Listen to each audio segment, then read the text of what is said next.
ချို့ပါဒီဝါဆိုလာပြည့်နေမှာလဲချို့ပါတယ်လို့လဲဆိုတာချို့နဲ့တူလိုက်ကြည့်ခဲ့ပါဦးနော်ဒီနေ့လေထုံးစံတိုင်းပေးရဆိုတော့ခုနကချို့မှနိုးပါတယ်ပြရနဲ့တကယ်ချင်းအိမ်ကဝါဆိုလာပြည့်နေအလူဖိတ်ထားလို့မိတ်ကပ်လေးစပြင်လိုက်ပါမယ်ဒီနေ့ကဝါဆိုလာပြည့်နေဆိုအလူတွေများလို့အိမ်ကလူတွေခွဲသွားကြရပါတော့အမျိုးသားတစ်ခုသွားတယ်ချို့လို့တာမီးနှစ်ယောက်ကတစ်ခုသွားပါတယ်ဖိတ်ထားတဲ့တကယ်ကြတော့ငါးနှစ်ယောက်ပေါင်းတဲ့တကယ်ချင်းမှာတရက်ခွက်သေးတစ်ချောင်းနဲ့ပေါ့နော်တကယ်ချင်းနေလေကလေးမေဖြစ်ပြီးလုပ်တွေမှာနဲ့မတွေ့တာတော်တော်ဟိုမှကြားပြီးအဲ့တော့ဒီနေ့တော့တကယ်ချင်းနဲ့စုံချင်းလို့ဆိုပြီးတော့သွားပါမယ်ညတွေ့တာတော့10နာရီရောက်သွားမယ်ပေါ့နော်တကယ်ချင်းနဲ့စုံချင်းနဲ့ဆိုပြီးတော့မနက်ကျတော့10နာရီမှနိုးရရှင်အဲ့တော့ဟိုလုံးဒီလုံးကလေးပါပြင်ပြီးကိုလည်းမိတ်ကပ်ပြင်နေပဲ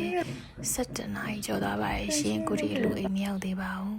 အများနဲ့နောက်ကြတာချိုးရဲ့ train မလိုတော့ဖြစ်နေပြီချိုးနောက်မကြတဲ့ပွဲဆိုပွဲရတစ်ခုမဟုတ်တစ်ခုပြတ်တတ်တယ်ပေါ့နော်အဲ့ဒါဟိုငငယ်မော်ရဲစားလုပ်ကြရလေအများနဲ့နောက်ကြတာပါနောက်ကြတာမကောင်းဘူးပေါ့နော်ဒါမှလည်းစောလို့မရတာဒါတော့မိတ်ကပ်ပြင်ချင်ရ10မိနစ်ပဲရှိရပေါ့နော်မိတ်ကပ်အမြင်မြန်အလှပြင်ပြီးသွားတာပါချို့လေဒီကပိုင်းကိုသတိထားမိရချင်းမသွားမှပိုးပိန်နေတယ်လို့ပဲသိပါအရင်ကကြက်နေတဲ့အင်ကြီးတွေပါလေအခုချောင်းချောင်းချင်းချင်းနဲ့ပြန်ဝှလို့ရနေရပေါ့နော်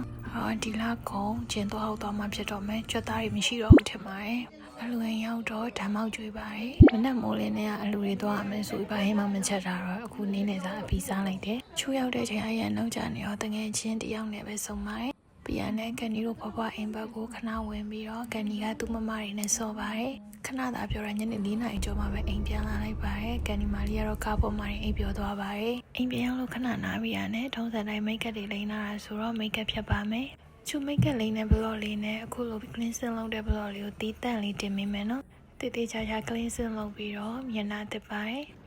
မျက်နှာတင်ချူကတပတ်မသုံးဘူးပေါ့နော်တီရှူပဲတီးတန့်သုံးပါတယ်ဒီတီရှူပဲသုံးလာစခင်အောင်စပြီးယူဆိုင်ရမယ်လို့တီးတဲ့ချိန်2019လောက်ကပေါ့နော်